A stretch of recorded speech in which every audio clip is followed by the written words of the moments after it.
జీవితం అనుకోని మలుపుల ప్రయాణం. ప్రియమైన వారితో విహారయాత్రకు వెళ్తాం. ఆ క్షణంలో కాల్పులు జరుగుతాయి. విజయం ఆనందించేందుకు పోతాం. అక్కడే ఊహించని ఉక్కిరి బిక్కిరి మృతి. వృత్తి కోసం, విహారయాత్ర కోసం విమానంలో ప్రయాణం. అది ఎప్పుడూ గమ్యం చేరదు. హాస్టల్లో భోజనం కోసం అప్పుడే వస్తాం. ఆ భవనంపైకి విమానం వచ్చి పడుతుంది. వాళ్ళెవ్వరూ ఊహించలేదు అది చివరి క్షణమని. సాధారణంగా జీవించేవాళ్ళు, ఈ క్షణాన్ని ఆస్వాదించేవాళ్ళు, రేపటి మీద విశ్వాసంతో జీవించేవాళ్ళు. ఇది జీవితం చెబుతున్న కఠినమైన సత్యం.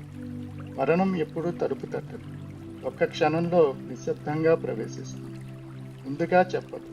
మనం సిద్ధంగా ఉండకముందే దూసుకొస్తుంది. కాబట్టి ఇప్పుడే శ్వాస తీసుకుంటున్నావంటే ఒక్క క్షణం ఆగు.